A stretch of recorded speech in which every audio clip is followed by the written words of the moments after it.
It's been a few decades, but we have finally gotten another Mortal Kombat movie on the way that looks like it might actually right the wrongs of Mortal Kombat Annihilation, if that's even possible. Maybe we should just forget it ever happened.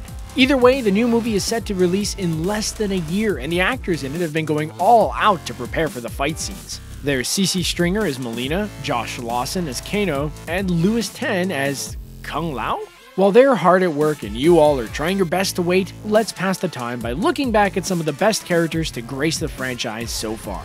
Let's get toasty!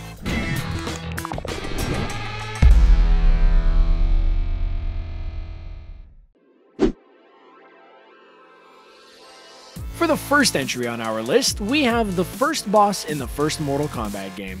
In fact, when you started up Mortal Kombat 1, you would see Goro flexing his forearms before the title even came up on screen. Once the game begins, Goro is the one to beat. He's the reigning champion of the Mortal Kombat tournament.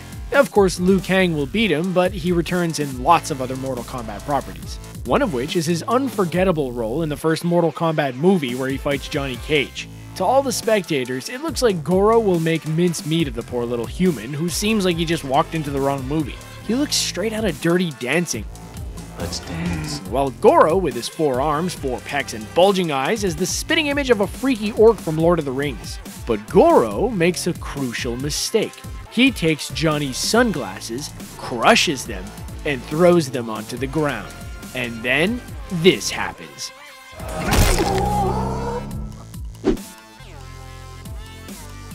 Next up on our list, we have the iconic villain Shao Kahn. The godly, cocky, and very powerful bad guy was first introduced in Mortal Kombat 2 as the big boss. If you managed to climb your way up through all the other villains on that weird purple mountain, you would be greeted by Shao Kahn, looking like the wanderer above the mist, saying, "I rule this world." He's been in the franchise ever since, with quite a few changes along the way. Back when he was first introduced, he didn't even have his main iconic accessory, the Wrath Hammer, which has since become his trusty sidekick in evil. Although, if he gets tired of using his hammer, he can just harness green energy and use it to manipulate his opponents from a distance as he taunts them and considers whether or not to steal their souls. For a while, he was even the protector of the Outworld, and people have speculated that he's a god.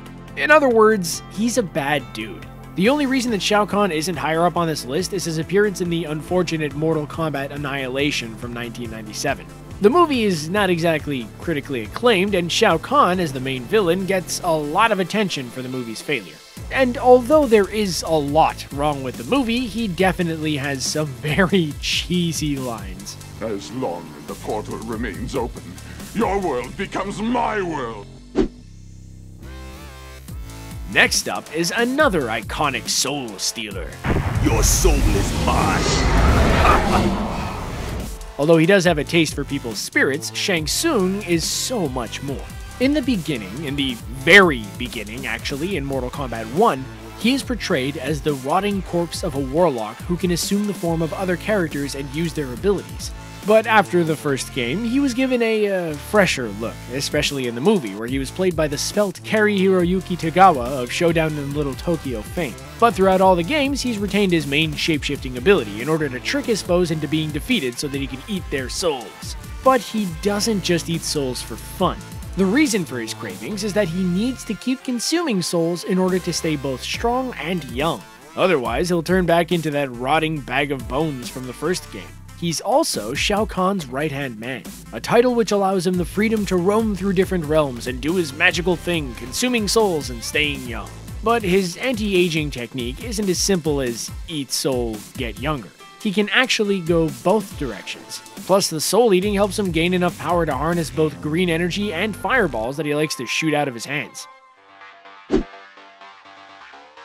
What is it with Mortal Kombat characters being ancient but looking like fit young martial artists? Kitana is 10,000 years old, about as old as any recorded human history. But she looks like a strong young woman and can handle fans like it's nobody's business. Well, that's because for an Edenian, 10,000 years is actually pretty young. In their society, a 10-minute video like this one must be like the blink of an eye. They'd be able to watch like 525,600,000 by the time they got to the equivalent of their mid-20s. Anyway, she was originally introduced way back in Mortal Kombat 2 as the stepdaughter of Shao Kahn. Now, a lot of people hate their step-parents, but this must have been on a whole other level.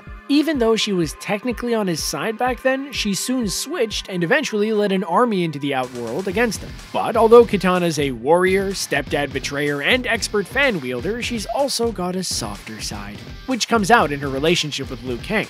In fact, their little romance is the reason that she defects from her stepdad. As one YouTube commenter put it, they're the Romeo and Juliet of the Mortal Kombat franchise. Smoke might be the weirdest on this list, but honestly, he's my personal favorite. He first appeared in Mortal Kombat 2 as a hidden character. Sometimes he'd show up before a match and give you a little clue. Other times he'd pop his head out from behind the trees in the Living Forest stage. But to get to him, you'd have to do the Toasty trick.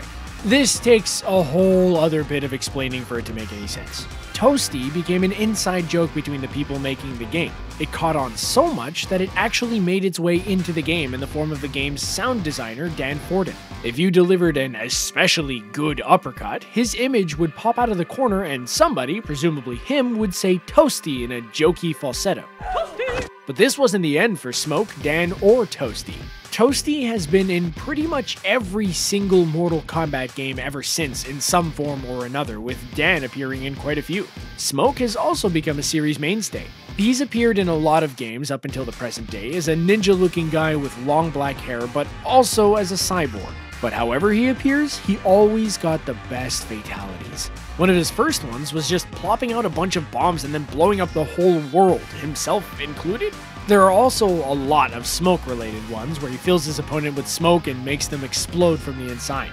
There's even one where he farts. My personal favorite, though, is actually technically not a fatality. In Mortal Kombat 9, instead of blowing up the world or using smoke to defeat an enemy, he would just turn them into a baby. It wouldn't kill them, so it's not exactly a fatality. It's a... fatality. Similar to the Norse god Thor, Raiden is the god of thunder and the protector of the Earth realm. Even if you're not a Mortal Kombat fan, you'll recognize his iconic straw hat and his blue robes. As far as abilities go, he has a lot because he's a god. He can shoot lightning out of his fingers like a Star Wars villain, fly like a bird, and teleport like, well, a godly protector of the Earth realm. What's not to like? Because of these powers, which are fun and classic, Raiden has appeared in every generation of Mortal Kombat as a playable character. But not always as a good guy. At one point, he sacrificed himself and was warped into Dark Raiden. His white eyes turned red, his blue lightning also turned red, and he got lots of snazzy new armor. But one thing he had to keep, that hat. MILEENA is another one of the series' most iconic characters, mainly because of the contrast between her face and her grace. You've probably noticed her most defining and also most disgusting feature, her teeth. Although she's got a normal mouth where most people have a normal mouth, on either side of it these crazy teeth sprout out. But honestly, calling them teeth is an understatement. They're closer to the size of rib bones and they extend from ear to ear like the Joker's smile. They're razor sharp and great for tearing apart her enemies' faces, but probably not the best for eating leafy greens. These things would make even Austin Powers blush. But if you can look past her face, MILEENA is one of the best and most graceful fighters in Mortal Kombat history. On the more normal side of things is Liu Kang. Unlike pretty much everyone else in Mortal Kombat, he's just a guy who's really good at fighting. He's been around since the very start, and even served as the protagonist of the Mortal Kombat movie, which was not bad. Unfortunately, he couldn't quite hold it down among the huge ensemble cast of the second film. But here's to hoping that the future is better than the past. You will die.